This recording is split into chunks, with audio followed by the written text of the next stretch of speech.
Vous devez avoir accès à l'écran. Du coup, alors, ce qui a révisé, c'est quoi? C'est tout ça. C'est tout ce netboard là. Donc vous avez les deux chapitres, pile électrochimique et condensateur et dipôle RC. Donc là, vous avez les cartes mentales. Donc je les ai mis aussi dans ce qu'on va faire aujourd'hui. Et puis donc là, vous avez tous les documents, les TP, le diaporama. Et moi, franchement, pour réviser, moi je vous conseille de regarder cette petite vidéo là. Parce que celle-là, je crois elle doit durer 5 minutes. Et ça résume tout ce qu'il y a à savoir sur les piles électrochimiques. Et puis après, le chapitre 2, condensateur et dipôle RC, bah pareil, vous avez la carte mentale, on va revoir aussi. Et puis pareil, moi je vous conseille cette petite vidéo là, pareil, qui dure 5 minutes et qui reprend tout ce qu'il y a à savoir sur le condensateur. Voilà. Donc déjà avec ça, déjà ça vous fait une bonne base pour réviser. Et donc, alors moi bah voilà, on va tout reprendre en fait, tout ce qu'il y a à savoir sur les deux chapitres. Alors, j'essaie de faire un petit document qu'on va essayer de compléter. Alors, qu'est-ce que c'est qu'une pile? Donc, qu'est-ce qu'il y a à retenir? Donc, une pile, en fait, c'est constitué de deux électrodes, donc du zinc. Par exemple, alors j'ai pris la pile Daniel. C'est une pile qui est constituée de zinc et de cuivre. Donc déjà, on a deux métaux différents. Ces deux métaux, on sait qu'il y en a un qui va jouer le rôle de la borne moins, l'autre qui va jouer le rôle de la borne plus. Pour faire une pile, on a besoin aussi d'une solution électrolytique. Une solution électrolytique, c'est une solution qui contient des ions. Donc en fait, on sait qu'une pile, ça a deux compartiments. Donc le premier compartiment, c'est par exemple un métal, le zinc, et les ions Zn2+, qui vont avec. Et l'autre, par exemple, c'est du cuivre avec des ions Cu2+. C'est toujours les mêmes ions associés aux métaux. Après, ça peut être, je sais pas, ça peut être d'autres métaux, hein. Ça peut être de l'aluminium avec des ions Al3+, du lithium avec des ions Li+, par exemple. Donc en fait, voilà, c'est toujours un ion avec un métal. Euh, voilà. Donc une pile, c'est relié, enfin les deux compartiments en fait, sont reliés par un pont salin. Donc le pont salin, on a dit qu'il y avait deux rôles. Alors c'est quoi les deux rôles du pont salin? Est-ce que quelqu'un peut me redire les deux rôles du pont salin? Voilà. Fermer le circuit.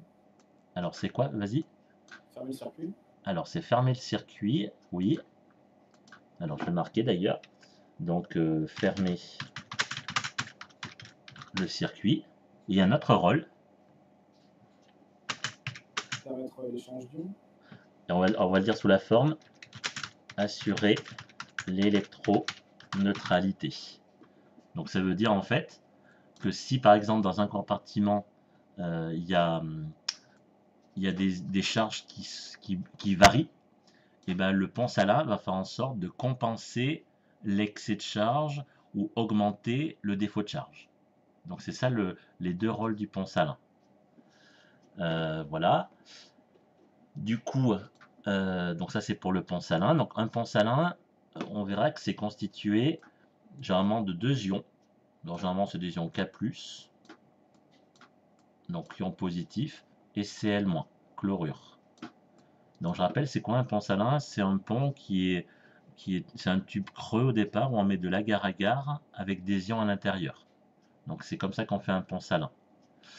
Alors c'est ça qui va permettre de relier les deux compartiments de la pile. Et donc pour vérifier qu'on a bien une pile, il faut relier les deux électrodes à un voltmètre.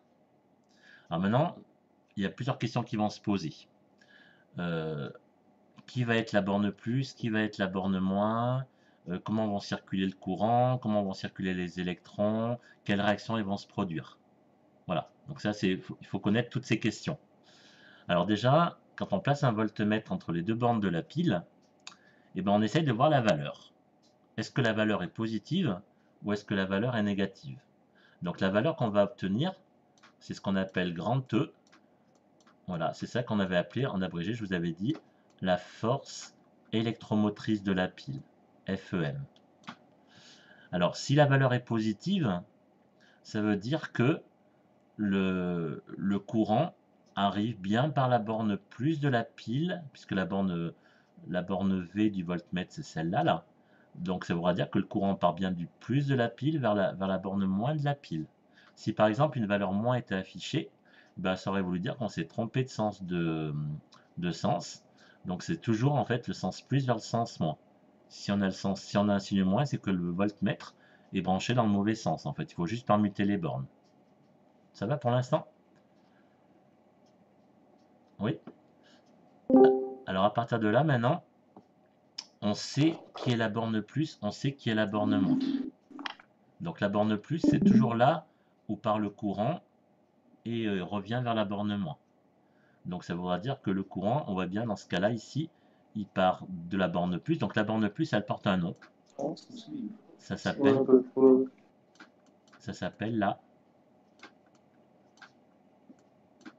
la cathode.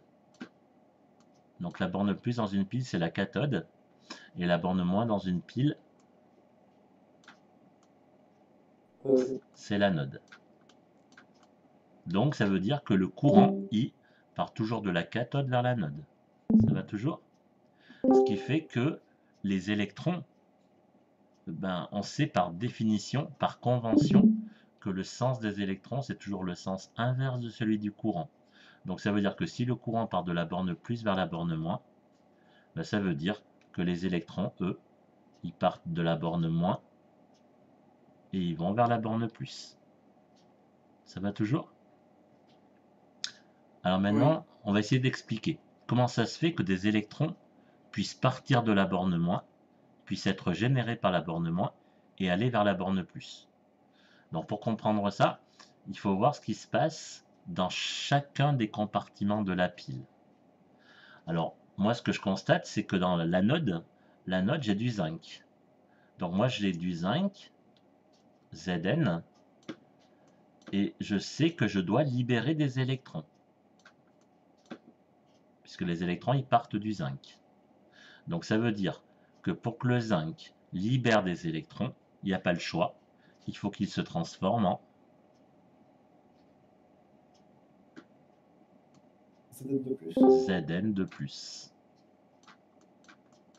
Et pour équilibrer les deux charges plus de Zn de plus, on va rajouter 2 électrons. Est-ce que c'est bon? Alors je rappelle, je vous fais réviser. Une réaction, ça c'est une demi-équation, on appelle ça une demi-équation électronique. Donc quand une demi-équation électronique libère des électrons, on voit que les électrons sont à droite, on a une réaction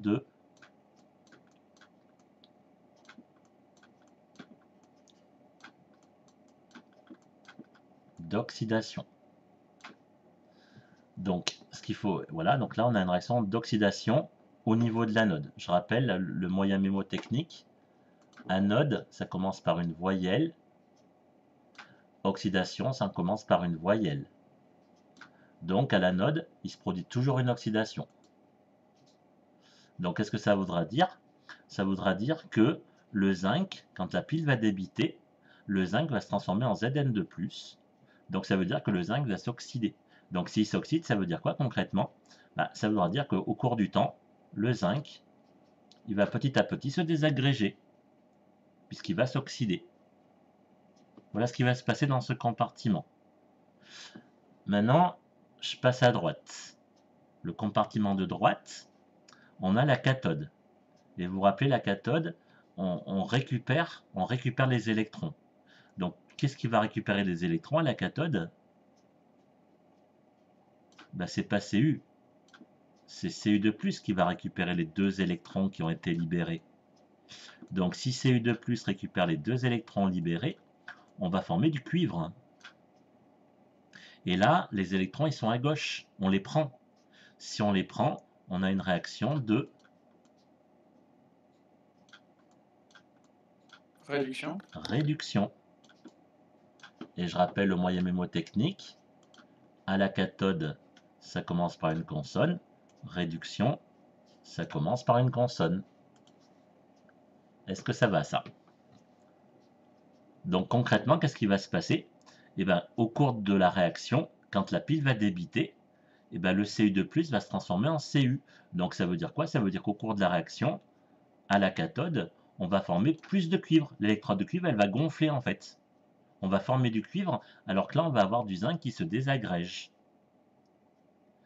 Voilà. Donc du coup, on comprend bien l'échange d'électrons, hein. Les électrons sont libérés, sont récupérés ici. Alors maintenant, j'essaie d'observer qu'est-ce qui se passe dans ma pile. Ben, dans ma pile, eh ben, à l'anode, le zinc il disparaît. Mais il se forme du Zn2+, par contre. Alors ça veut dire quoi? Ça veut dire que la quantité de Zn2+, eh ben, ici, elle augmente dans le compartiment de l'anode. Alors justement, qu'est-ce qui va se passer? Eh ben, le pont salin, ça ne va pas lui plaire. Il va dire, oula, il y a trop de charge plus là, ici. Donc qu'est-ce qu'il va dire? Hop, je vais mettre un petit peu de Cl- en direction du compartiment de l'anode, comme ça compensera l'excès de charge plus. Alors maintenant, qu'est-ce qui se passe au niveau du compartiment de droite? Ben, les Cu2+, ils disparaissent au profit du cuivre. Donc la quantité, la concentration de Cu2+ diminue. Alors le pont salin, ça lui plaît pas ça. Il y a un défaut de charge plus. Donc qu'est-ce qui va se passer? Ben, il va rajouter des charges plus parce qu'il en manque. Donc le K+, lui, il va venir compenser la perte de charge plus. C'est pour ça qu'on dit que le pont salin, ça assure l'électroneutralité. Ok? Alors, Ok. à partir de ça, maintenant, qu'est-ce qu'on pourrait vous demander? Ben, on sait que dans une pile, il y a deux demi-équations qui ont lieu. Une équation d'oxydation et une équation de réduction. Alors, au passage, le zinc, c'est quoi? C'est un oxydant ou un réducteur? Un réducteur. Eh oui, c'est un réducteur. Je rappelle la définition. Un réducteur s'oxyde, un oxydant se réduit. Vous vous rappelez les deux phrases? Donc ça veut dire que Zn, c'est un réducteur parce qu'il subit une oxydation. Alors pourquoi c'est un réducteur? Parce qu'un réducteur, ça libère des électrons, donc ça s'oxyde. Alors que Cu2+, bah Cu2+, on appellera ça un oxydant. Parce que l'oxydant se réduit. L'oxydant, il prend des électrons. Et donc ça veut dire quoi? Ça veut dire qu'on va avoir ce qu'on appelle deux couples. Deux couples oxydant-réducteurs, ça c'est ce que vous aviez fait en première. Alors c'est quoi les couples oxydant-réducteurs? Bah, si Zn c'est réducteur, je le mets de quel côté? À droite ou à gauche? À droite. À droite, puisqu'on met toujours l'oxydant en premier, le réducteur en deuxième. Alors ça serait qui l'oxydant alors en face? De plus. Zn Ah. 2+. C'est ça un couple oxydant-réducteur. Zn c'est le réducteur, Zn 2+, ça sera l'oxydant. Et pareil, si je dis que de l'autre côté, Cu2+, c'est l'oxydant, bah, Cu2+, je le mets en premier. Et le réducteur correspondant, ça sera Cu. Est-ce que ça va pour les deux couples oxydant-réducteurs? Alors maintenant, ben, comme j'ai les deux couples oxydant-réducteurs, j'ai écrit les deux demi-équations électroniques. Ben, qu'est-ce qu'on pourrait me demander? Ben, on pourrait me demander d'écrire l'équation d'oxydoréduction qui a lieu au sein de la pile. Alors ça sera quoi ma réaction d'oxydoréduction qui a lieu au sein de la pile? Ben, il faut faire la somme des deux. Donc qu'est-ce que j'ai alors en fait? Ben, j'ai Zn ici à gauche qui va réagir avec Cu2+. Les deux électrons, qu'est-ce que je peux faire? C'est nul avec. Ils s'annulent avec les deux électrons qui sont là. Deux électrons, deux électrons. Donc je peux les enlever. Là, je vais mettre une flèche. Alors pour l'instant, je vais mettre un point d'interrogation. Parce que je ne sais pas si elle est totale, ma réaction. Je ne sais pas encore. Alors je mets juste ça pour l'instant. Alors qu'est-ce que ça va donner après comme produit? Qu'est-ce que j'ai à droite formé? Eh bien on forme du Zn de plus du cuivre. plus du cuivre. Voilà la réaction qui va avoir lieu. Donc en gros, pour résumer, qu'est-ce que je peux dire? Je peux dire que une pile, ça transforme une énergie chimique en en énergie Énergie électrique. électrique. Voilà, Ouais, ouais. c'est ça le rôle d'une pile. Alors on verra un peu plus tard dans l'année, et ben l'inverse, c'est-à-dire l'inverse, passer d'une énergie électrique à une énergie chimique, et ça sera le principe de l'électrolyse. Donc c'est un cours qu'on fera un petit peu plus tard. Voilà, donc c'est ça le rôle d'une pile. Je pense que j'ai rien oublié là-dessus. Alors voilà, moi maintenant, le point d'interrogation qui se pose, c'est ça.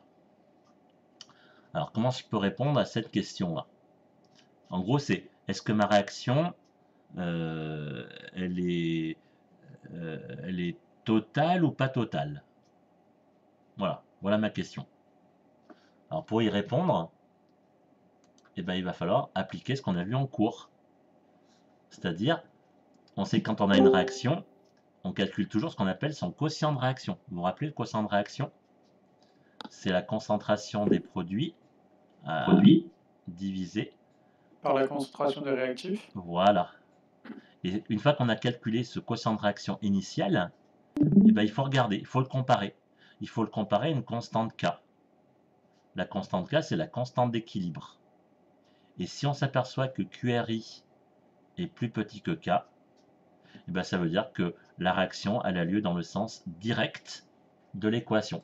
Ça veut dire que voilà, si j'ai QRI pour cette réaction ici, qui est plus petit que K, ben, la réaction elle a bien lieu. Elle a bien lieu dans le sens 1. Si par contre c'est QRI qui est plus grand que K, ben, ma réaction elle va se passer comme ça, dans le sens 2. C'est comme ça qu'on sait dans quel sens a lieu la transformation chimique. Alors qu'est-ce qu'il y a à savoir? Bah, ce qu'il y a à retenir, c'est quoi? C'est que quand on a une pile, bah, une pile ça fonctionne. Une pile ça débite.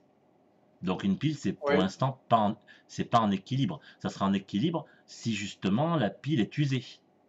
Si la pile est usée, ben, le QR il est égal à K. J'ai atteint mon équilibre. Mais tant que la pile marche, ben, généralement le QRI il est là. Hein. Donc il sera toujours plus petit que le K. Donc en fait une pile c'est un système qui fonctionne hors équilibre et qui a toujours lieu dans le sens direct. Donc ça voudra dire que dans une pile, le QRI, il est toujours situé à gauche et petit à petit, au fur et à mesure que la pile débite, il va se rapprocher de la constante de réaction K.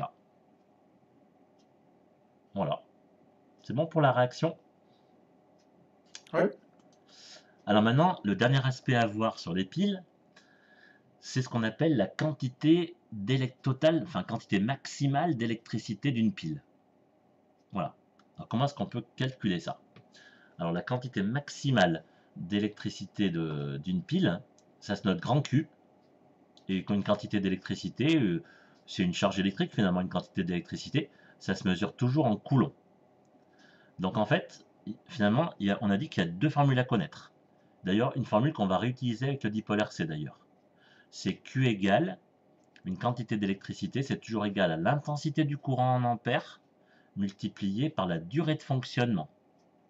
Donc quand on dit que la pile, elle a une charge maximale, bah, ça veut dire que c'est égal à l'intensité que débite la pile multipliée par toute sa durée de fonctionnement. C'est ça qu'on appellera la quantité maximale d'électricité de la pile. Donc delta T se mesure en secondes et I se mesure en ampères. D'accord? Donc ça veut dire que Q, qui est en coulomb, est égal à une intensité par un temps. Donc ça veut dire que la quantité d'électricité, ça se mesure aussi en ampères multiplié par des secondes, puisque c'est ça les unités légales. Mais souvent, je vous avais montré que sur des piles, ben c'est pas marqué coulomb et c'est pas marqué ampères secondes. C'est souvent marqué que la charge d'une pile, par exemple, elle est en comme ça. C'est souvent écrit comme ça sur les boîtes d'emballage, en ampères heure. Alors finalement, ben, 1 ampère heure, ça fait combien de coulombs? Si je devais transformer ça en coulomb, qu'est-ce que je pourrais dire? Ben, déjà, j'ai des ampères heure et l'unité légale, c'est des ampères par seconde, enfin ampères seconde. Donc 1 ampère en 1 heure, enfin ampère par heure, donc 1 heure c'est combien de secondes?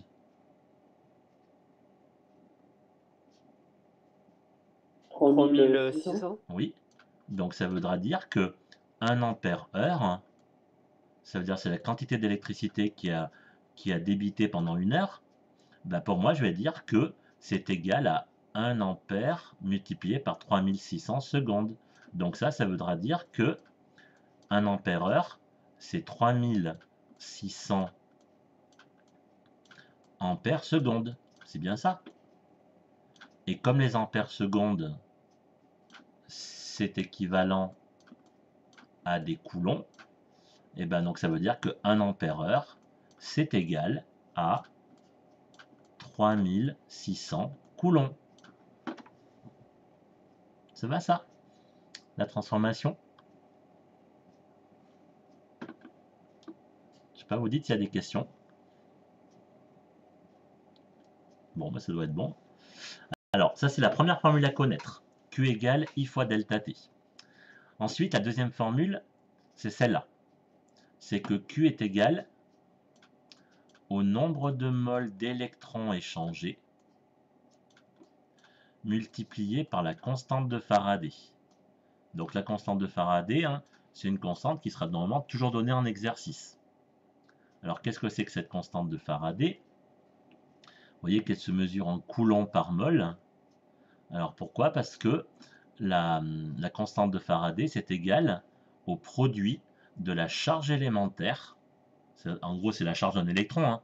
La charge élémentaire en coulomb, qui vaut 1,610-19, multiplié par le nombre d'Avogadro. Parce qu'on sait que la constante d'Avogadro, ça se mesure en mol moins 1. Et la constante d'Avogadro, c'est 602 10 puissance 23 mol moins 1. Donc si on fait le produit Na fois E, et ben ça va nous donner une constante de Faraday qui vaudra à peu près 96 500 coulombs par mol. Voilà. Mais je vous ai dit, cette constante de Faraday, elle sera toujours donnée. Ça sera à vous de savoir l'utiliser. Alors maintenant, la question qui peut se poser, c'est comment faire pour calculer cette quantité d'électricité et comment faire pour trouver le nombre de moles d'électrons échangés. Comment est-ce qu'on va faire en exercice? Alors moi, j'ai pris un exemple. J'ai pris l'exemple là. Cet exemple-là, là.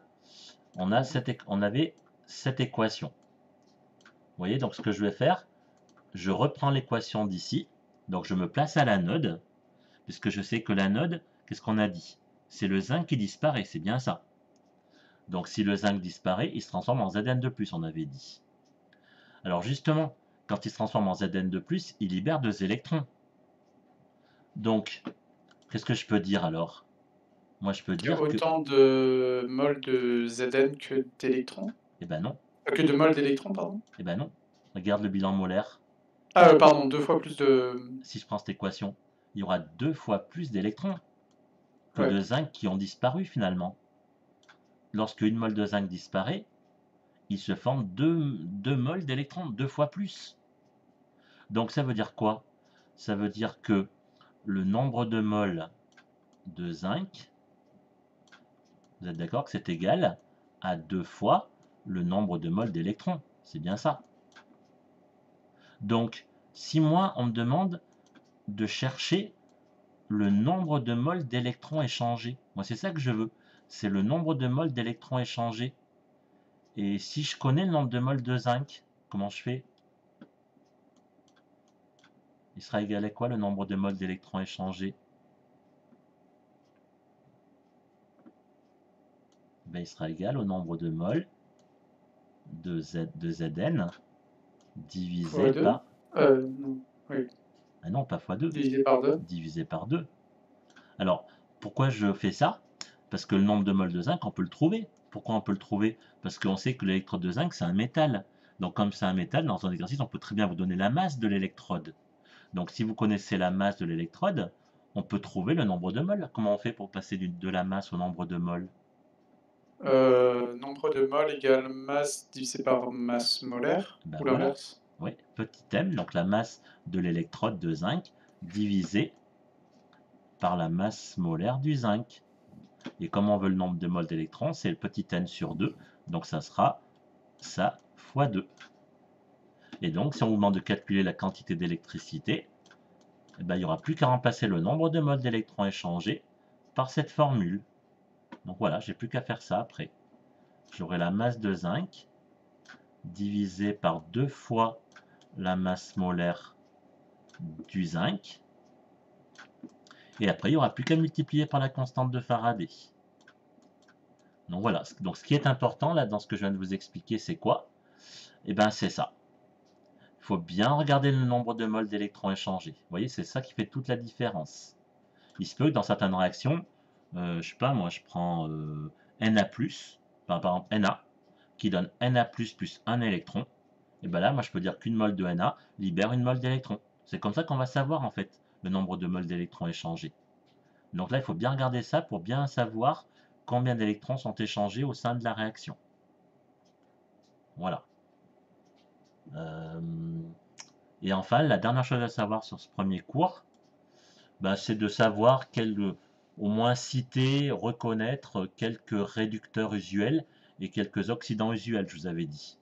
Donc les oxydants les plus connus, bah, c'est le dioxygène, O2, c'est le dioxygène de l'air, on sait que c'est un oxydant. Je vous avais cité l'acide ascorbique en cours, l'eau de Javel, Cl-, et le dichlore. Et puis quelques réducteurs usuels. Bah, la plupart des réducteurs, je viens de vous en parler d'un, c'est la plupart des métaux. Vous avez vu le zinc qui s'oxyde. Après, il y en a plein d'autres, hein. Il y a tous ceux, je vous ai marqué, du bloc S, donc c'est le bloc qui est tout à gauche de la classification périodique. Bah, c'est tout ce qui est lithium, sodium, potassium, tout ça, c'est des oxydants aussi. Ils s'oxydent. Le dihydrogène, il s'oxyde aussi. Pourquoi il s'oxyde? Parce qu'il réagit avec O2, généralement, le dihydrogène. Et puis voilà. Donc voilà quelques exemples d'oxydants et de réducteurs usuels. Est-ce que ça va pour ce premier chapitre? Est-ce que c'est bon? Alors pour le deuxième chapitre, maintenant on va passer au dipôle, dipôle RC. Est-ce qu'il y a des questions? Je sais pas. Pour la formule pour les coulomb là. Oui. Alors, voilà. Ah oui, 1 ampère-heure, c'est... Ampère-heure, 1 heure c'est 3600 secondes. Donc ça fera 1 ampère-heure, ça fera 3600 ampères-secondes. Et comme des ampères-secondes, c'est des coulombs, ça fera 1 ampère-heure, ça fera 3600 coulombs. Voilà. Ok. On passe au deuxième chapitre. Condensateur et dipôle RC. Alors, qu'est-ce qu'il y a à savoir là-dessus? Pareil, condensateur, c'est quoi un condensateur?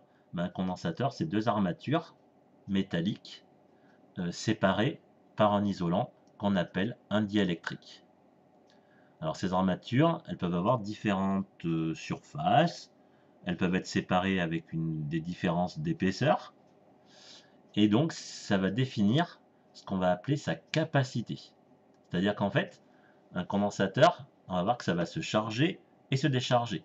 Donc il va y avoir des charges qui vont venir se blottir sur une électrode, par exemple des charges moins d'un côté et des charges plus de l'autre. Alors si vous regardez le schéma là, ce que vous avez ici, on voit qu'on a un condensateur qui est parcouru par un courant. On sait que le sens du courant, c'est le sens des porteurs de charge plus. Donc si le courant circule comme ça, là, comme vous voyez, toutes les charges plus vont aller de ce côté-là de l'armature.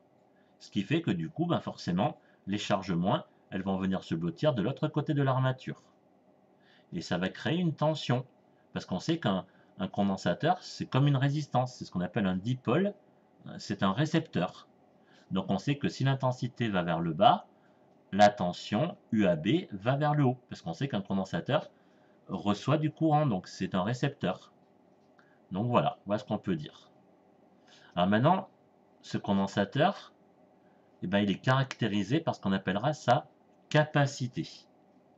La capacité d'un condensateur, ça se note grand C, ça se mesure en farad, vous l'avez ici, et cette capacité, elle est proportionnelle à trois choses. Alors elle dépend de quoi? Elle dépend de la surface. On avait fait un petit programme Arduino qui vous avait montré ça. On avait vu que plus les surfaces en parallèle sont grandes, plus la capacité est grande. On a vu aussi que si l'épaisseur, la distance entre les deux plaques diminue, et ben ça veut dire que la capacité augmente. Donc c'est inversement proportionnel. Et puis c'est proportionnel à epsilon. Alors ce epsilon, on appelle ça la permittivité du diélectrique. Ça veut dire quoi? Ça veut dire que la capacité, elle dépend de la nature de l'isolant qui est entre les deux plaques. C'est-à-dire que si on met de l'air, si on met du plastique, comme on avait fait, vous vous rappelez, on avait mis des feuilles d'alu séparées par des pochettes plastiques. Si on met du plastique à la place de l'air, ça modifie le coefficient de permittivité, la epsilon. Donc voilà tous les paramètres qui peuvent faire varier la capacité d'un condensateur. Alors qu'est-ce qu'on sait d'autre aussi? On sait que on avait fait une expérience où on avait chargé un condensateur à intensité constante, à courant constant. Et là, qu'est-ce qu'on s'est aperçu? On s'est aperçu que la quantité de charge, et la tension d'ailleurs au banc du condensateur, était proportionnelle au temps. Et on avait vu aussi que la quantité d'électricité, QA, alors QA c'est la quantité de charge sur l'armature A, c'est égal, c'est proportionnel à la tension UC. Donc la charge sur l'armature, c'est proportionnel à la tension en bande du condensateur. Et on s'est aperçu que le coefficient de proportionnalité, c'est la capacité. Donc ça, c'est une relation à retenir sur les condensateurs entre la charge du condensateur et sa tension à ses bornes, c'est que QA égale C fois UC. Voilà, ça c'est valable pour n'importe quel condensateur. QA, c'est bien la charge du condensateur? Oui, c'est la charge D'accord. sur l'une des armatures. D'accord. Et on sait que sur l'autre armature, si c'est QA, on aura moins QB. C'est la charge opposée, puisque on va dire que QA c'est positif, par exemple, c'est les charges plus. Et on sait que sur l'armature B, comme c'est les charges moins, on appellera ça moins QB du coup. Les deux charges sont D'accord, ouais. opposées. Voilà. Donc voilà la propriété d'un condensateur. La quantité de charge est proportionnelle à la tension UC et le coefficient c'est grand C. Voilà. Donc ça c'est une formule vraiment à connaître.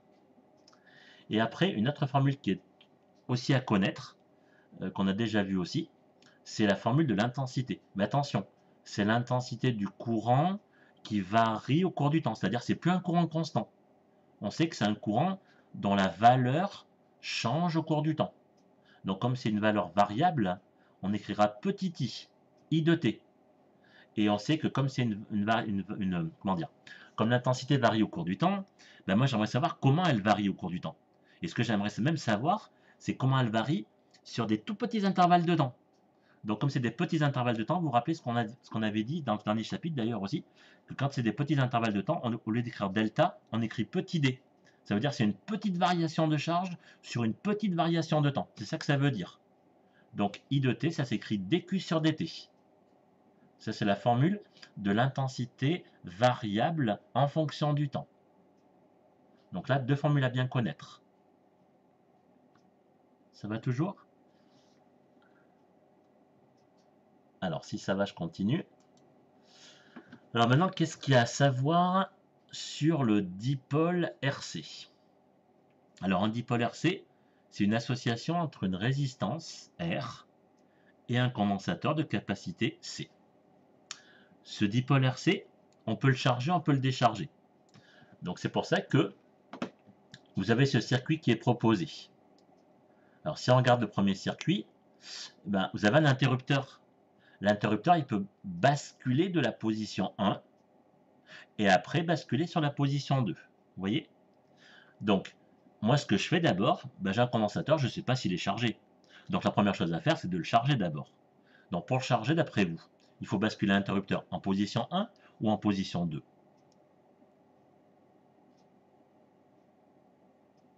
Qu'est-ce que vous me proposez?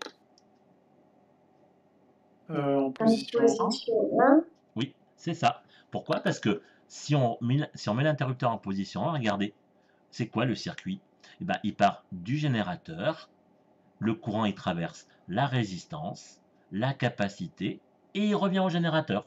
Donc là, on est en train de charger le condensateur à travers la résistance R. Alors que si l'interrupteur bascule en position 2, regardez, il y a un vide là. Il y a un trou entre le générateur et le circuit. Donc là, ça veut dire que là, si on met l'interrupteur en position 2, on déconnecte le générateur. Et là, qu'est-ce qui va se passer? Ben, le courant, au lieu de circuler comme ça, là, et ben, comme c'est le condensateur qui va se décharger, ben, quand il va se décharger, le courant il va circuler dans ce sens-là. Et donc le condensateur va se décharger. Est-ce que c'est bon pour tout le monde? Donc, à partir de là, eh ben, qu'est-ce qu'on peut faire? Ben, c'est essayer de trouver, d'établir, alors là, dans votre contrôle, vous l'avez, hein, cette question-là. Hein. C'est établir l'équation différentielle et résoudre l'équation différentielle. Donc cette question-là, dans votre contrôle, vous êtes sûr de l'avoir, hein, ça c'est sûr. Alors maintenant, il faut bien savoir le faire, bien connaître les étapes et bien connaître le raisonnement. Alors comment est-ce qu'on procède? Là, j'ai essayé de tout résumer, là, vous avez tout. Donc, si on vous demande d'établir l'équation différentielle vérifiée pour UC, alors il va falloir faire soit pour la charge, soit pour la décharge. Donc ça c'est votre contrôle qui va vous le dire, si vous chargez votre condensateur ou si vous le déchargez.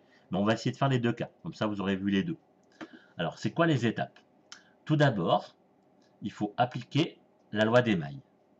Alors, ce qu'on va essayer de faire d'abord, alors je vais mettre la diapo d'après, on va d'abord faire la charge. Si on fait la charge du condensateur, voilà notre circuit, c'est celui-là.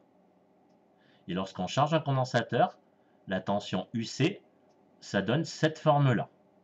Ça donne une équation, une fonction exponentielle. Alors moi, ce que je veux, c'est arriver à trouver cette équation-là, établir cette équation différentielle. Donc, qu'est-ce que je fais? Ben, je reviens sur ma méthode. Donc, ma méthode, c'est celle-là. Alors, premièrement, dans un circuit série, parce que là, vous avez un circuit série, vous avez les trois tensions qui sont représentées. Vous voyez? La tension en bande du générateur, qu'on appelle grand E. La tension en bande de la résistance. Donc, vous voyez, c'est la tension qui est donc aux bandes de la résistance et qui est donc, vous voyez, dans le sens contraire du sens du courant.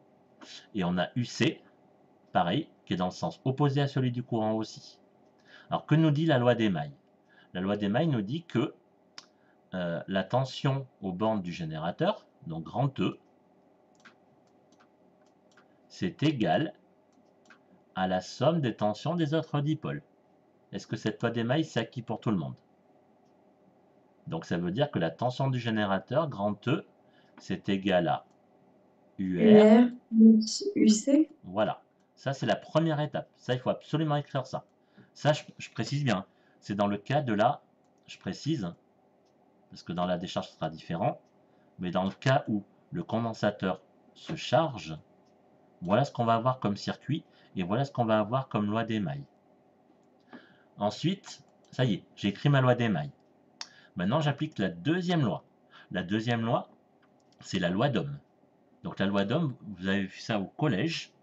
La loi d'Ohm, Du coup, c'est aux bornes de la... U est égal R fois I. Oh, mais attention, c'est quel U? C'est UR ou U, UC? c'est UR. C'est UR, voilà. C'est ça la loi d'Ohm. C'est la tension aux bornes de la résistance. Donc UR égale R fois petit i. C'est ça la deuxième relation. C'est ça la loi d'Ohm. Et ensuite, on a la troisième loi, c'est celle qu'on vient de voir. Donc je la mets à côté, cette troisième loi. Elle dit que la charge QA, donc l'armature A ici, QA, c'est C fois UC. Ça, c'est une loi à connaître. C'est la charge aux bornes du condensateur. Et là maintenant, à partir de tous ces éléments, on peut trouver l'équation différentielle. On a besoin de connaître tout ça là. On a besoin de connaître ces trois relations pour définir l'équation différentielle. On va les combiner même ces trois formules. Alors je vais les combiner, qu'est-ce que ça va donner? Eh bien regardez, E égale, UR, c'est R fois I. Déjà, je peux déjà écrire ça. Plus UC. Maintenant, voilà, j'ai combiné les deux premières formules. Vous avez vu? J'ai combiné les deux premières formules. Maintenant, il faut que je combine celle-là, là. Sauf que, c'est quoi le lien entre I et Q? Qu'est-ce qu'on a dit tout à l'heure? On n'aurait pas dit que I, c'est égal à... dQ sur dt. Eh ben voilà. dQ sur dt. C'est la dérivée de la charge. Alors, c'est quoi la dérivée de la charge? C'est la dérivée de tout ça. Mais attention, la dérivée de tout ça, c'est quoi? Eh ben, vu que c'est C fois DUC. sur dt. Mhm. Parce que moi, je sors la capacité de la dérivée. Parce que la capacité, c'est une constante. Donc ça ne se dérive pas une constante. Enfin, c'est nul, je veux dire. Donc la seule variable qui peut se dériver par rapport au temps, bah, c'est UC. Donc I égale C fois D de UC sur dt. Et le I, il est là. Il est là, le I. Donc là, maintenant, j'ai plus qu'à remplacer dans mon expression. Alors, qu'est-ce que je vais avoir? Ben, je vais avoir grand E égale R. R fois C fois DU sur DUC sur DT plus UC. Et ben voilà. Plus UC. Et ben voilà l'équation différentielle. Et vu, est-ce que du coup on a le droit de dire là qu'on sait que taux c'est égal à RC? Alors, on peut le dire maintenant si tu veux. Donc, on sait que taux, c'est égal à R fois C. Alors, du coup, on va pouvoir l'écrire autrement. On va pouvoir l'écrire donc E égale taux fois D de UC sur dt plus UC. Voilà mon équation différentielle. Et là, elle n'est pas résolue, si? Ah non, elle n'est pas résolue. Là, moi, j'ai fait ce que j'appelle établir l'équation différentielle. Il faudra bien lire vos questions. Hein. Établir l'équation différentielle, vérifier par UC, eh ben, on va vous demander tous ces raisonnements. Vous voyez? C'est ça la question. C'est établir l'équation différentielle. On ne parle pas de solution encore pour l'instant. Donc là, moi, j'ai juste établi mon équation différentielle. Alors moi, je peux essayer de comparer. Regardez, la diapo suivante, elle est où la diapo suivante? Elle est... Où est-ce que je l'ai mise? Là. Vous voyez, on retrouve bien l'équation différentielle qui est indiquée ici. Là, j'ai répondu à ma question pour cette question-là. Et maintenant, il va falloir que je trouve cette solution-là. Alors maintenant, on va essayer de voir comment est-ce qu'on fait pour trouver la solution. Donc l'équation différentielle... C'est normal que nous, on n'ait pas trouvé est égal à 0. Alors, je reprends.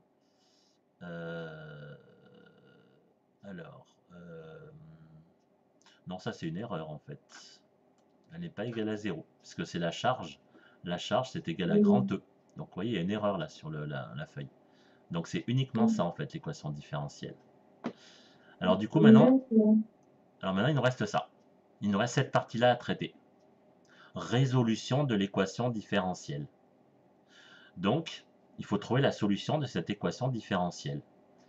Alors, cette solution, on sait que c'est du style UC égale quelque chose en fonction du temps. Il va falloir utiliser les conditions initiales pour trouver la constante d'intégration.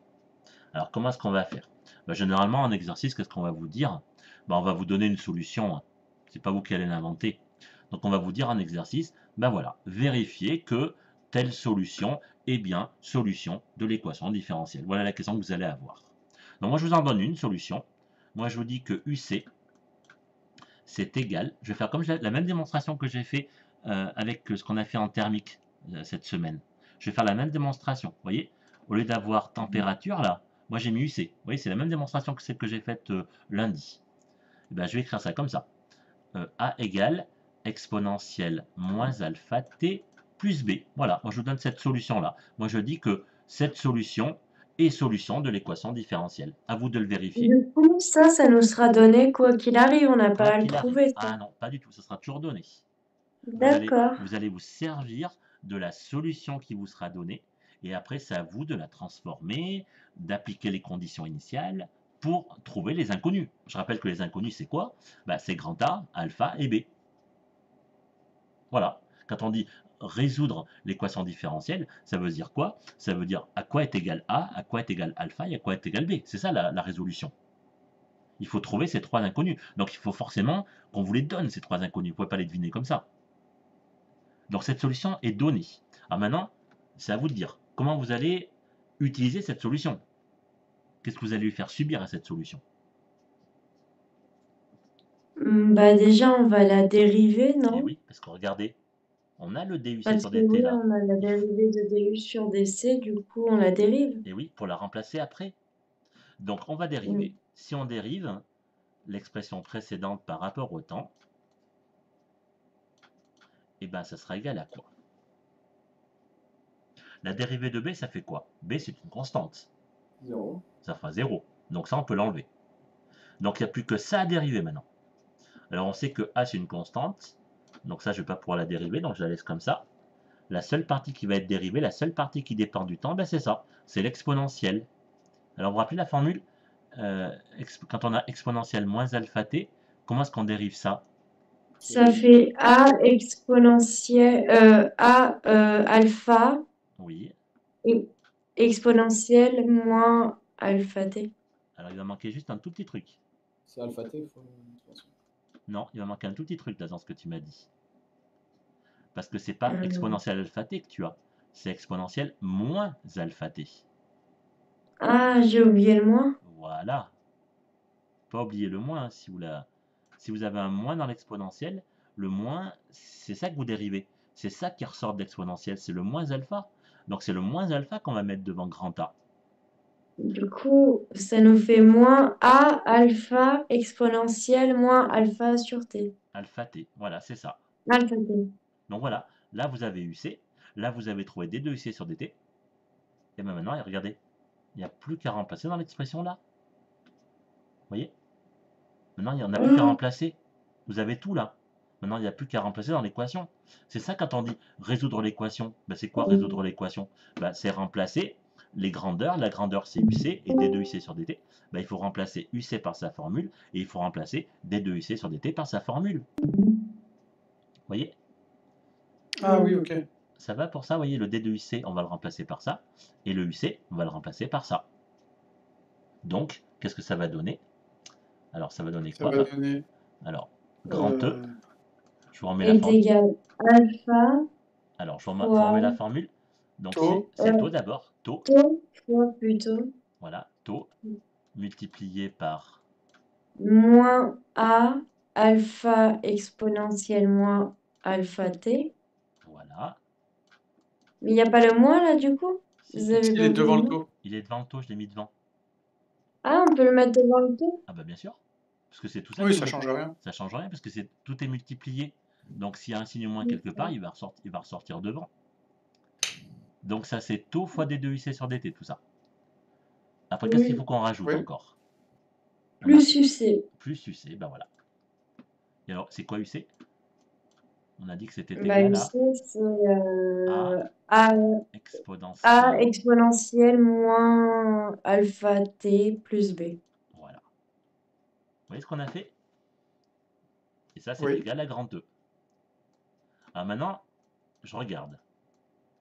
À ce moment-là, une fois que j'ai remplacé, moi, je constate deux choses. Je constate que j'ai trois termes. Vous voyez les trois termes? Et bien, dans les trois termes, j'ai une constante qui s'appelle B. Et j'ai deux autres termes qui sont dépendants du temps. Qui sont tous les deux en exponentielle moins alpha t. Vous voyez? Et Oui. ce que je vais faire, je vais les mettre en facteur. Il y a le A que je peux mettre en facteur, et il y a l'exponentielle moins alpha t que je peux mettre en facteur. Ben, regardez, je vais mettre ça en facteur. Et si je mets en facteur, qu'est-ce qui va me rester dans ma parenthèse? Taux plus 1. Moins taux plus 1. Moins taux plus 1. Et bien sûr, il va me rester plus B. Est-ce que ça va pour tout le monde? Attendez, j'ai pas compris pourquoi le plus 1. Ben parce que tu as mis en facteur. Si tu mets en facteur, il va rester Ah que 1. oui, oui, oui, oui, oui. Voilà, parce que le A est devant. Et A fois 1, ça redonne bien A. Voilà. Et oui, mais du coup, il nous manque le A fois... Il est devant. Il est en facteur. Le A, Oui, mais celui qui a le A est là. Je sais pas comment il s'appelle ce symbole. Le, Ça, là. le alpha. Ah oui, le alpha. Il manque le alpha aussi, oui. Donc ça veut dire qu'on va Du coup, ça avoir... fait moins taux fois alpha. Voilà, moins taux fois alpha. Je le rajoute là. Vous Ok. avez vu, je suis perspicace quand même. Ah oui, tu as bien vu l'erreur. Voilà, impeccable. Donc là, on a rectifié l'erreur. Alors maintenant, à partir de là, moi, je peux dire deux choses. Je peux dire que comme ce terme-là, là, il dépend du temps. Oui. Donc, il ne peut pas être constant. Si Non. le temps varie, forcément, le terme, là, il varie. Et je sais que Mm. à gauche, j'ai une constante. Grand E, c'est la force électromotrice du générateur, c'est constant ça. Oui. Donc, la seule égalité que je peux écrire, hein, c'est que qu'est-ce qui est constant à droite, qui ne bougera jamais? B. Et ben voilà. Donc moi, je peux faire deux hypothèses. Ma première hypothèse, c'est que B égale à grand E. C'est une constante. Ça bougera jamais.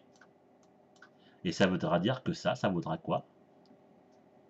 Bah, que ça vaudra, que la parenthèse vaudra 0. Et ben voilà, tout ça. Et alors, est-ce que tout ça vaut 0? Alors, A, c'est une constante, donc A, ça peut pas valoir 0, c'est pas possible. C'est une constante. Oui. Mais du coup, c'est la parenthèse qui Exponentielle, vaut 0. oui, mais regarde, exponentielle, si on fait de 0, par exemple, t égale 0, ça fait 1. Ça fait pas 0 non plus, l'exponentielle. Oui. Donc Élie, tu as raison, la seule chose qui peut être égale à 0, c'est la parenthèse. Donc ça veut dire que moins tau fois alpha plus 1 égale à 0. C'est bien ça? D'accord. Donc ça voudra dire Et que... du coup, Oui. B est égal à E, et ça, on en est sûr? Oui, parce que E, c'est une constante. Et la seule constante que tu as à droite, c'est B. Donc forcément, B égale E, et ce terme-là vaudra 0, c'est sûr. Et la seule chose qui puisse valoir 0, bah, c'est que la parenthèse, il n'y a pas le choix. Donc si 1 moins tau fois alpha égale à 0, ça voudra dire quoi? Ça voudra dire que tau fois alpha, ça sera égal à le moins tau Bah, fois alpha. 0. Eh ben non. Moins tau fois Ah, alpha 1. égale à 1. Et donc, à quoi il sera égal alpha? Du coup, comment on À fait? tau. Ah non, pas à tau, non. À 1 sur tau. Le taux, il passe à droite, donc il devient divisé. Ah oui. Et bien, ça y est, regardez. Qu'est-ce que je viens de faire là? Là, moi, je viens de trouver deux constantes sur les trois. J'ai trouvé la constante B et j'ai trouvé la constante alpha. J'ai déjà trouvé deux constantes sur les trois. Donc moi, j'en suis où pour l'instant? Ben, moi, j'en suis à UC. Ben, finalement, c'est égal à quoi? C'est égal à A exponentielle moins T sur tau plus grand E, puisque B, c'est égal à grand E. Vous voyez ce que je viens de trouver? J'ai trouvé deux constantes là déjà. Ah oui, d'accord, ok, je J'ai trouvé B. Monsieur, par contre, ça représente quoi, alpha et B? Alors alpha, ben, c'est une constante aussi. Et cette constante, en remplaçant dans l'équation, on s'aperçoit que cette constante, elle dépend de la constante de temps. Puisqu'on vient de dire, Élise a dit tout à l'heure, que tau, c'était égal à R fois C. Donc la constante, si tu veux, alpha, c'est égal à 1 sur RC. C'est ça alpha. D'accord. Du coup, monsieur, UC est égal à A exponentielle moins T ou moins 1? Moins T. C'est T en fait. Et pourquoi le T? Ben, parce qu'on avait T au départ. Regarde, je te remets l'équation. L'équation, c'était... Où est-ce qu'elle est? Là. La solution, elle est là. Voilà. Voilà ta solution. Il y a le temps là. Le temps, il est toujours présent. Ah, Il est là ton temps. ah oui, vu qu'alpha vaut 1. Alpha vaut 1 sur RC, 1 sur tau. J'ai remplacé alpha par 1 sur tau. J'ai remplacé B par grand E. Il ne reste plus que A à trouver. C'est ma troisième inconnue, le A. Alors comment on fait pour trouver le A? Comment on fait pour trouver la troisième inconnue? Cette inconnue là. C'est quoi la technique? Alors la technique, elle est marquée là. Il faut utiliser les Les conditions initiales, donc T égale 0. Voilà. C'est comme ça qu'on va trouver la constante A.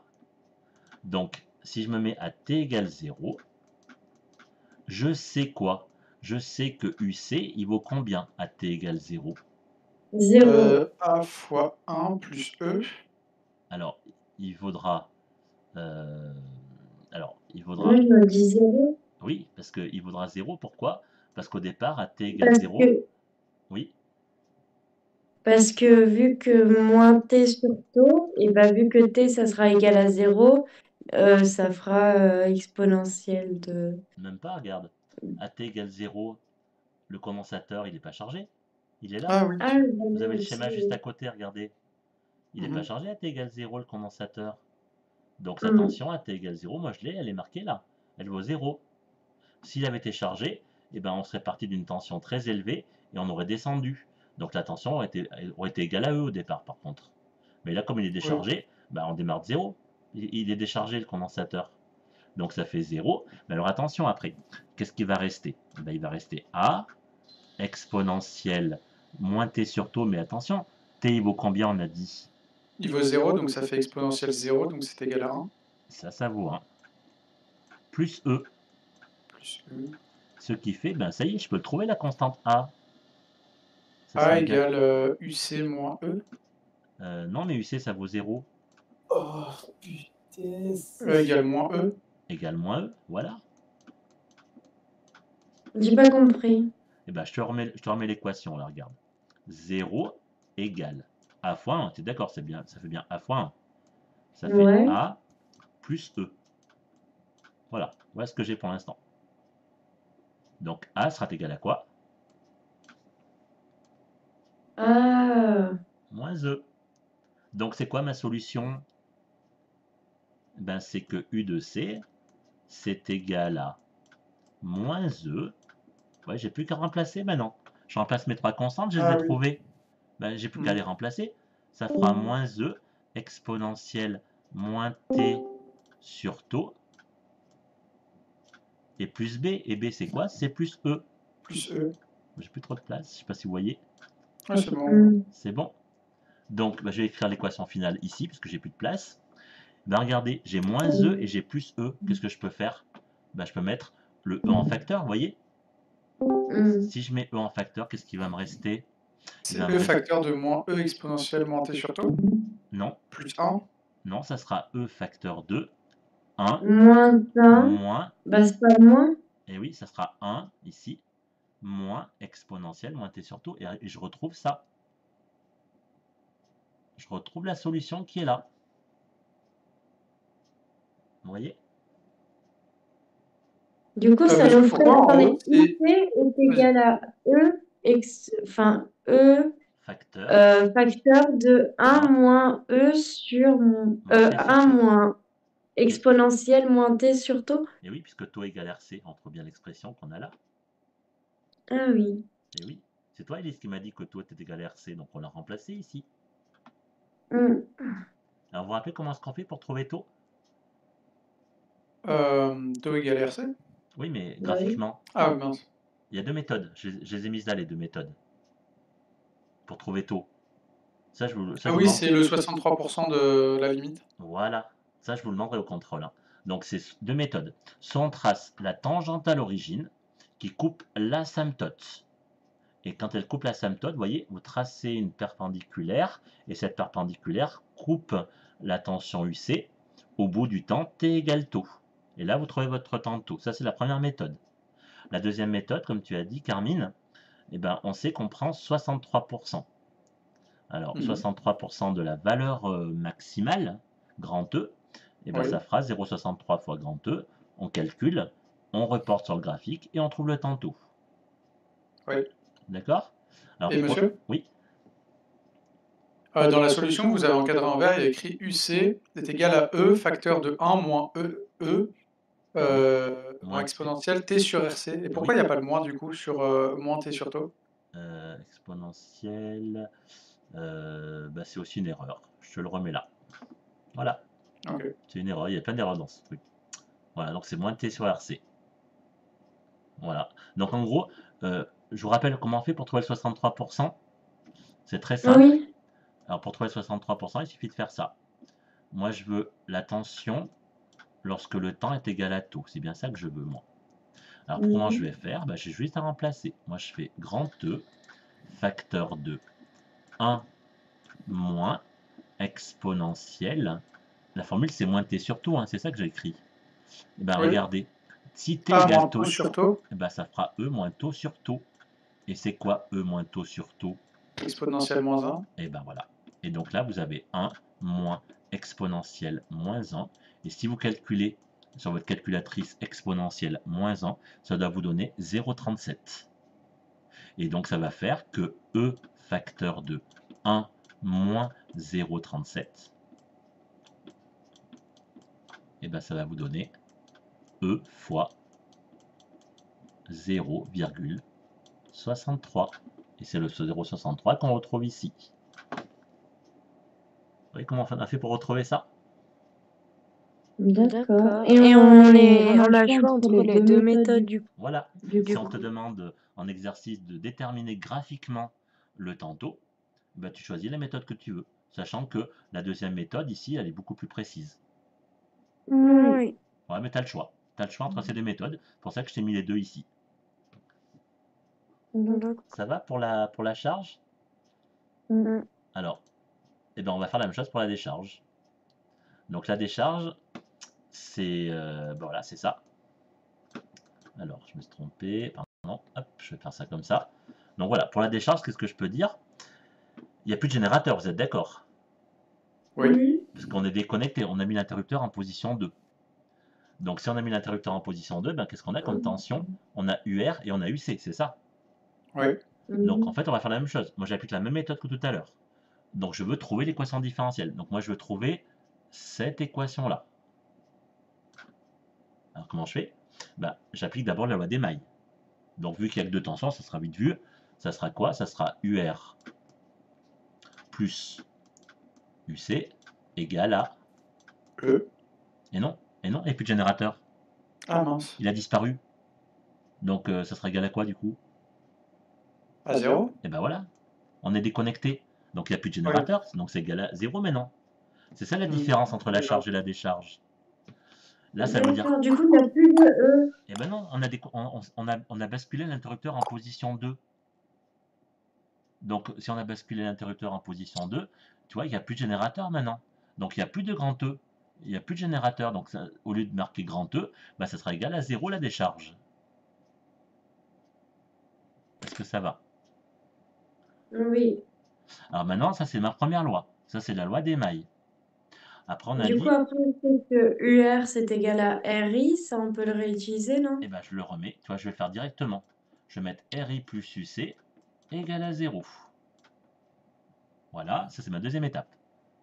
Troisième étape, il faut que je remplace le I. On remplace le I. Oui, alors par quoi on a dit tout à l'heure? C fois DUC sur DT Oui, et ben voilà, tu as tout compris.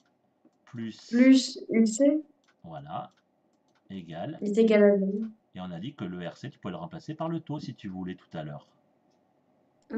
Et voilà ton expression. Voilà notre équation différentielle. Qui vaudra bien 0, comme c'est marqué ici. Donc ça y est. Et ça, c'est notre équation différentielle qu'on a établie. Voilà, ça y est, on a fait la première étape. Est-ce que c'est bon? Maintenant, on passe à l'étape d'après. Il faut trouver la solution de l'équation différentielle. On fait comme tout à l'heure, donc je vous redonne la solution générale. C'est UC égale A exponentielle moins alpha t plus B. Je mets la même solution que tout à l'heure, vous voyez? Je ne m'embête pas, je mets la même solution que tout à l'heure. Donc on a dit qu'est-ce qu'il fallait faire? Il fallait dériver. Voilà. Première étape, il faut dériver pour remplacer d de UC sur dt dans son expression. Donc on l'a fait tout à l'heure, on le refait. Ça fera moins alpha fois grand A fois exponentielle moins alpha t. Et le B, ça fait 0. Ça va? Et après, on remplace. On remplace dans la formule. Donc on va avoir moins alpha fois taux fois grand A fois exponentielle moins alpha t. Ça, j'ai remplacé tout ça. Attendez, ça c'est dans quelle formule? Là, la formule qui est là. Tu vois, tu as Et taux. pourquoi le moins alpha il est passé devant le taux? Ah oui, parce qu'on peut le faire passer où on veut. C'est ce qu'on a dit tout à l'heure. Voilà, moi, je préfère le mettre devant, c'est plus simple. Comme ça, après, je multiplie tout le reste. Tu vois? Donc le moins alpha, je l'ai mis carrément devant ici. Donc voilà, j'ai remplacé tout ça pour l'instant. Taux fois d de UC sur dt, ça y est. Ça, c'est remplacé. J'ai bien mis le taux, hein, vous avez vu. Donc j'ai tout remplacé ici. Maintenant, il faut que je rajoute UC. C'est quoi UC? On l'a écrit ici. C'est A exponentielle moins alpha t plus B. C'est bien ça UC. Voilà, ça c'est UC. Et la somme des deux, ça vaut.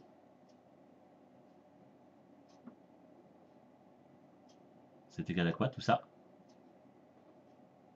0. Voilà, égal à 0. Et ben voilà, voilà ma première étape de résolution. Alors qu'est-ce qu'on a dit tout à l'heure? Il y a deux possibilités. Tout ce qui est en alpha fois t, en exponentiel, je peux y mettre en facteur, on avait dit tout à l'heure. Et le a aussi d'ailleurs. Donc si on met a exponentielle moins alpha t en facteur, qu'est-ce qui me reste dans ma parenthèse? Et bien sûr, j'aurai plus b égale à 0. Alors qu'est-ce que je mets dans ma parenthèse? On a dit qu'on mettait a exponentielle alpha fois t, a exponentielle moins alpha fois t en facteur ici. Attendez, du coup là on factorise Oui. par... oui, ok. Voilà, tout ça. Alors qu'est-ce qui me reste dans ma parenthèse? Bah, il nous reste le moins alpha Fois quelque chose qui manque. fois taux Voilà. Et là, il va rester plus.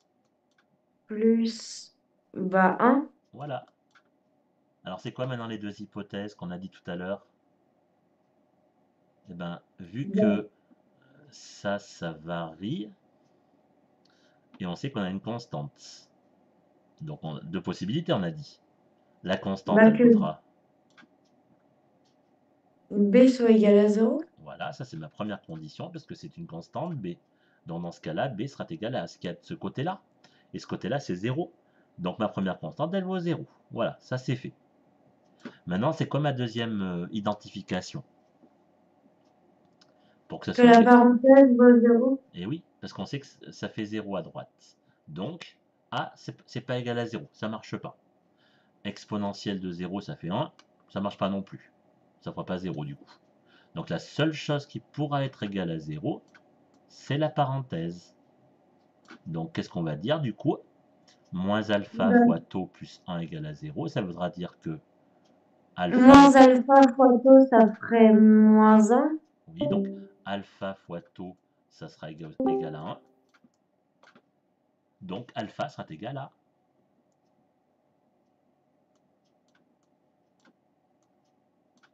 Bah, 1. Ah non, et le taux il passe où? Ah. Ah. Ah bah 1 sur taux. 1 sur taux, voilà. Alpha égale 1 sur taux. Et là, j'ai trouvé ma deuxième constante. Alors, ce que je peux faire maintenant, c'est écrire mon expression. Mon expression, c'est UC égale à A exponentielle moins T sur taux, du coup, puisque c'est 1 sur taux alpha, plus 0. Donc, je ne mets pas de B, puisque B, ça fait 0. Donc, voilà ma solution que j'ai. Alors, j'ai plus qu'une inconnue à trouver. J'ai plus que Le A. Et oui, comment on Et fait? du coup, on utilise les conditions initiales. Voilà, c'est t égale 0. Mais alors attention, regardez, pardon. T égale 0, et ben il vaut combien le UC à t égale 0? Puisqu'on décharge le condensateur, donc c'est combien sa tension à t égale 0? E. C'est grand E là. Là, le condensateur, il est Oui. chargé.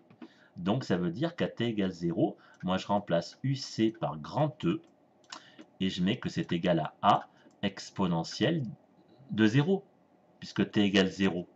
Oui. Et A exponentielle 0, ça sera égal à A. puisque exponentielle de 0, ça fait 1. Donc A égale E. Donc ça y est, j'ai trouvé ma solution. UC est égal à, je remplace le A par grand E du coup. Ça sera E exponentielle moins T sur taux. Voilà la solution de mon équation différentielle. Et elle est marquée ici. On la retrouve ici. On voit bien que le taux c'est égal à RC. Et on retrouve bien la solution qui est marquée là. Donc voilà ce qu'il faut que vous sachiez. Bien retrouver ces solutions et bien établir les équations différentielles dans le cas de la charge, dans le cas de la décharge. Donc vous verrez dans le contrôle, je vous ai mis l'un ou l'autre. Voilà. Donc ça, vous avez ça dans votre contrôle, hein, c'est sûr. Donc bien savoir refaire tout ça. Ça va toujours? Oui. Monsieur, il y a Esmaël qui a posé une question sur Discord. Alors attends, je regarde vite fait. Hop. Alors pourquoi le moins devant alpha disparaît dans l'équation juste en bas? C'est peut-être que j'ai fait un oubli peut-être. Alors, attends, je regarde. Alors, est-ce que...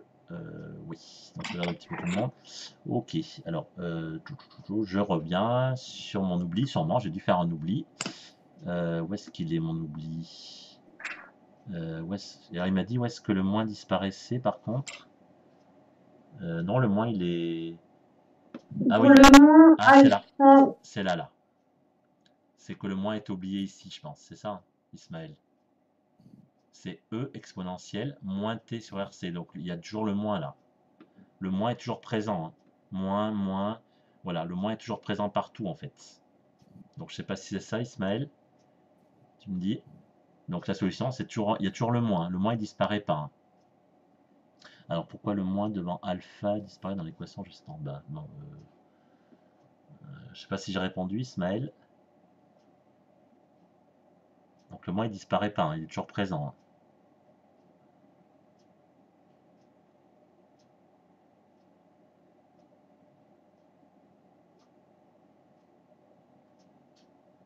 Voilà.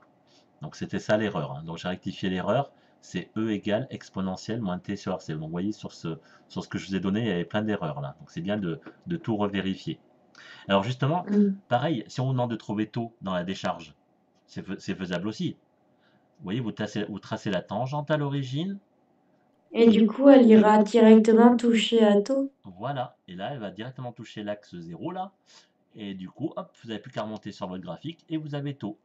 Ou alors, ben, on sait que, ben, je refais la même chose que tout à l'heure, UC à l'instant taux, ben, je vais faire comme tout à l'heure, regardez. Ça sera égal à grand E exponentielle moins taux sur taux. Et ça, c'est quoi? Ça, exponentielle moins taux sur taux, ben, c'est E exponentielle moins 1. Ce qu'on a fait tout à l'heure. Et exponentielle moins 1, on a dit que ça valait 0,37. Donc ça veut dire que la tension à l'instant t égale taux sera égale à 0,37 fois la valeur maximale du condensateur. C'est ce qu'on retrouve ici, 0,37 fois E. Et on retrouve bien le temps taux. Voilà. Vous avez deux façons de mesurer le temps taux. Est-ce que ça va pour tout le monde? Ouais. Alors, pour finir... Mais attendez, du coup, monsieur, juste exponentielle de moins 1, ça fait 0,37, c'est ça? Oui, ben, vérifie sur ta calculatrice. Tu tapes exponentielle moins 1 et ça va forcément te donner 0,37. Vérifie si tu veux. Oui, non, mais oui, c'est pour... Voilà, c'est pour que tu saches, voilà. Et pour terminer, ben regardez, je vous remontre les cartes mentales, puisque je sais que parmi vous, il y en a certains qui aiment bien les cartes mentales. Donc là, ça va regrouper tout ce que vous devez savoir. Alors, ce que je voudrais vous montrer, c'est quoi? C'est juste une chose, c'est juste ça. Cette partie-là, là, réaction forcée, donc tout ça, là, ça ne fera pas partie du contrôle. Voilà, tout ce qui est cette partie-là, c'est ce qu'on fera plus tard en fin d'année, les réactions forcées. Donc ça, on n'en parle pas. Donc vous, ce que vous avez à réviser, c'est toute cette partie ici. Le quotient de réaction, dire qu'il est plus petit que K, donc c'est hors équilibre, une pile. Le schéma de la pile, les demi-équations, la réaction totale. C'est une réaction... oui. Pardon, excusez-moi de vous interrompre, mais du coup, sur la partie, le deuxième chapitre du condensateur, Oui. en soi, il y a juste à savoir faire surtout les équations différentielles de charge et de décharge. Voilà, tout à fait. Après, trouver les le solutions. reste, il faut savoir que le condensateur, de quoi il est formé, et puis c'est tout. Voilà, c'est tout. Et connaître les formules. Voilà, tout à fait. Je vous ai résumé tout ce qu'il y a à savoir au bac et tout ce qu'il y a à savoir pour le contrôle, en tout cas. Donc ça, c'est la fiche, là, c'est tout résumé, là, sur les piles. Donc là, vous avez les demi-équations, réaction d'oxydoréduction, qu'est-ce que c'est qu'un oxydant, qu'est-ce que c'est qu'un réducteur, la définition d'une oxydation, la définition d'une réduction, quelques exemples. Et je vous ai mis la deuxième fiche sur le dipôle RC, regardez. Vous avez la charge, la décharge. Donc je précise bien que quand ça se charge, ben, vous savez que on définit le tantôt. Le tantôt, c'est R fois C. Et on sait que c'est totalement chargé. Au bout de combien de taux, on avait dit? 5 taux. 5 taux. Donc 5 taux, c'est totalement chargé. Donc ça veut dire quoi? Ça veut dire que taux dépend de R et de C. Donc, si R est tout petit, ça voudra dire quoi? Le condensateur, il se charge rapidement ou pas rapidement? Si R il est Euh, tout petit. Bah, moins rapidement. Et bien plus rapidement. Parce que le taux, il Ah. sera plus petit. Si le taux est plus petit, 5 taux, ça sera plus petit aussi. Donc ça voudra dire que 5 taux, ça voudra dire que le condensateur, il sera chargé plus vite. Alors que si on a une grosse résistance, R est grand, taux sera grand. Donc si taux est grand, vous voyez sur le graphique là, si taux est grand, ben 5 taux, ça sera encore plus grand. Donc ça veut dire que le condensateur, il va mettre plus de temps à se charger. Donc ça veut dire que si vous avez des grosses valeurs de R, des grosses valeurs de C, ben votre condensateur, il va mettre super longtemps à se charger. Ou se décharger, bien sûr. Mais si R est petit ou C est petit, ben votre condensateur, il va se charger ou se décharger super vite. C'est ça que ça veut dire. Ça va? Attendez, du coup, si R ou C est grand Oui. et sont des valeurs grandes, ça se charge plus lentement? Et oui, parce que taux, il sera plus grand. Puisque taux, c'est R fois C. D'accord. Si taux est plus grand, c'est toi, Elise, qui m'a dit que pour que le condensateur se charge, il faut 5 taux. Alors si taux est plus grand, ben 5 taux, ça sera plus grand aussi. Vous voyez? Donc en fait, c'est comme ça qu'on va savoir si un condensateur se charge vite ou se décharge vite ou pas. C'est ça aussi, connaître le temps de taux aussi. Donc Et du coup, il se décharge aussi en 5 taux? Pareil, oui. Le temps de charge et de décharge, c'est le même. Donc si R D'accord. diminue, ça voudra dire que taux diminue. Et donc il se décharge plus vite. Ou si R est grand, ben, taux est grand, donc il se chargera moins vite. D'accord. Et après, regardez, sur la carte mentale, vous avez toutes les formules qu'on vient de voir. La loi d'Ohm, Q égale C fois I égale dQ sur dt. Vous avez le schéma de la charge, régime transitoire, régime permanent, le circuit RC, la résolution de l'équation différentielle et les solutions proposées pour la charge et la décharge. Et je voulais dire aussi la même chose que ça aussi. Je ne sais pas si j'ai la formule ici. Voilà. Là, j'ai... où est-ce que j'ai où est-ce que c'est marqué ben, on l'a ici, en fait, la formule. Là. Cette formule est quand même valable. On sait que la charge, c'est I fois delta T. Donc, ça veut dire que... comment dire? La charge d'une pile, si l'intensité est constante, si j'ai une grosse charge, ça veut dire que la pile, elle va fonctionner longtemps ou pas longtemps? Si on a une grosse charge de quoi? Ben, la capacité d'une pile, ce qu'on appelle la charge, la quantité maximale de charge. Si la quantité de la pile est très grande, si toutes les piles, on va dire toutes les piles fonctionnent avec le même courant, et ben si j'ai une grosse quantité d'électricité, et ben est-ce que ça voudra dire quoi? Ça voudra dire qu'elle fonctionnera longtemps ou pas longtemps? Longtemps. Ben longtemps, justement. Plus Q sera grand, ben on sait que Q c'est I fois delta T. C'est ça que je vous ai donné comme formule. Donc si Q est grand, pour une intensité constante, ben, delta T sera grand. Et si vous avez une petite charge, pour un courant constant, ben, ça voudra dire que si la pile a une petite charge, c'est que votre pile, elle va vite s'user. Le delta T sera petit. C'est ça que ça veut dire. Vous voyez aussi? Ce qu'il faut aussi, c'est bien comprendre les formules. C'est bien de les savoir, les formules. Mais c'est aussi bien de savoir les comprendre. C'est ça qui est intéressant aussi. C'est qu'une formule, ça va nous aider à comprendre des phénomènes physiques. Voilà, c'est pour ça que moi j'insiste un peu sur les deux aspects en fait. Bien connaître sa formule, mais savoir ce qui se cache derrière. Comment les interpréter, ces formules. Donc voilà. D'accord. C'est ça un petit peu le sens physique de ce que je vous apprends en fait. C'est comprendre un petit peu à quoi ça va nous servir, ces formules. Donc voilà, je vous ai tout résumé là. Donc je ne sais pas s'il y a des questions. Monsieur, Oui. excusez-moi, en fait, j'ai loupé le début parce que j'ai eu des problèmes de connexion et je suis arrivée au bout de, je crois, 15-20 minutes. Oui. Du coup, je ne sais pas ce que vous avez fait les 20 premières minutes. Est-ce que je peux juste voir les fiches que vous avez fait? Je vais même faire mieux, j'ai tout enregistré. Donc je pourrais même t'envoyer le lien d'enregistrement. Il faut juste que je le mette sur YouTube. Et après, Est-ce que je peux juste vite fait voir les fiches que vous avez faites? Oui, je vais déjà t'envoyer ça. Savez, Oui, je t'envoie ça va être rapide, je t'envoie juste après la paix là. Et après, merci. dans une demi-heure, le temps que ça charge, je vous enverrai la séance filmée. Oui, c'est que j'ai loupé, j'arrivais pas à me connecter, du coup j'ai loupé les 20 premières minutes, mais du coup j'ai loupé le début sur la partie pile. Oui, pas de Mais souci. c'est tout. Mais il y a tout dedans. Je t'envoie tout ça. Et il y a Yovan qui a posé une question. Est-ce qu'il y aura un schéma dans le contrôle ou que des équations comme vous avez montré? Et ben dans le contrôle, oui, il y aura des schémas. Par exemple, il y aura le schéma du dipôle RC. Donc là, ton schéma, tu l'auras. Et les équations, et ben, peut-être que l'équation, si tu veux, l'équation différentielle, elle sera peut-être donnée. Et après, ça sera à toi de la retrouver, comme on l'a démontré aujourd'hui. C'est-à-dire qu'on va te demander, vérifier que l'équation différentielle s'écrit sous telle forme. Voilà ce qu'on pourra te poser comme question. Donc là, ça sera à toi de faire la démonstration qu'on a faite aujourd'hui pour retrouver l'équation qui te sera demandée dans le contrôle. Voilà pour... j'espère avoir répondu à ta question, Yovan. Voilà. Donc voilà le type de question que tu vas avoir au contrôle demain. Je ne sais pas s'il y a d'autres questions. Non, c'est tout bon. Vous me dites, allez-y, profitez-en s'il y a des questions. Non, c'est bon pour tout le monde? Non, pas de questions? Oui, c'est bon. Ouais.